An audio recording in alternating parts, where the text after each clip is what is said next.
గ్రామంలో పెన్షన్ల పంపిణీ చేయడం జరిగింది. 7,80,000 రూపాయలు ఈ గ్రామంలో పెన్షన్ ఇస్తున్నాం. అలాగే నియోజకవర్గం మొత్తం మీద 17,39,00,000 40,608 మంది లబ్ధిదారులకి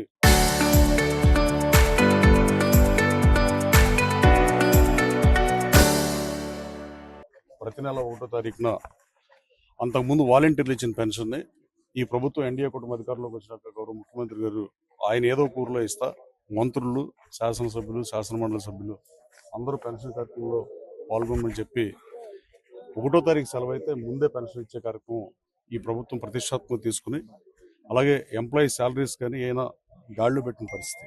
అలాగే కృష్ణా జిల్లా వ్యాప్తంగా చూస్తే 2,29,000 మందికి 100,83,00,000 రూపాయల పెన్షన్ని ఈరోజు పంపిణీ చేయడం జరుగుతుంది. అలాగే అంపాపురం గ్రామానికి సంబంధించి ఈ గ్రామానికి నిధులు తక్కువ ఇచ్చాం, కానీ ఆల్రెడీ డెవలప్డ్ ఊరే, కానీ 30 లక్షల వరకే ఇచ్చాం. గ్రామంలో water tank pipe line proposal అడిగారు వీళ్ళు, దానికి 70 లక్షల రూపాయలు కేటాయించాం. జల్ జీవన్ మిషన్లో పెట్టాం, డెఫినెట్గా అప్రూవ్ అవుతుంది 1 మంత్.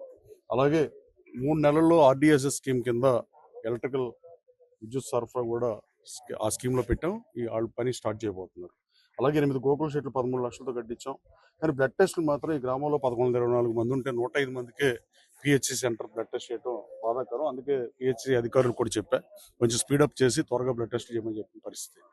అలాగే ఈరోజు అత్యంత ప్రతిష్టాత్మకంగా ఆ రోజు చంద్రబాబు నాయుడు గారు మొదలుపెట్టిన భోగాపురం ఎయిర్పోర్ట్ ఈరోజు ఆయన చేతుల మీదుగా, గౌరవ ప్రధానమంత్రి గారి చేతుల మీదుగా ప్రారంభోత్సవం ఉంటారు. ఇంటర్నేషనల్ ఎయిర్పోర్ట్ డెఫినెట్గా ఉత్తరాంధ్ర భవిష్యత్తుని డెఫినెట్గా అది గేమ్ చేంజర్ అవుతుందని భావిస్తూ ఎన్డీఏ కూటమి అధికారంలోకి వచ్చిన దగ్గర నుంచి సంక్షేమ అభివృద్ధి లక్ష్యంగా ఈ 2 ఏళ్ల నమ్మకం, సంక్షేమం ఎలా చేస్తున్నాం, ఆర్థికంగా ఇబ్బందులు ఉన్నా వాటిని అధిగమించి, అలాగే అభివృద్ధి, రోడ్లు గాలికి వదిలేసి ఏమాత్రం కనీస మౌలిక సదుపాయాల కల్పన విషయంలో కూడా మెయింటెనెన్స్ లేకుండా, రోడ్లు గుంటలు పడిపోతే రిపేర్లు కూడా చేయకుండా గత ప్రభుత్వం పరిపాలిస్తే వాటన్నింటినీ సెపరేట్ చేస్తా. ఈ 2 ఏళ్లలో ప్రజలకి మేమేం చేసామనేది పరిపాలనా తొలిడు 1 ఇయర్ బ్యాక్ 1 ఇయర్ కంప్లీట్ అయిన సందర్భంగా చేసాం. ఇప్పుడు 2 ఏళ్ళు చేసాం, మళ్ళీ వచ్చే సంవత్సరం కూడా చేస్తాం.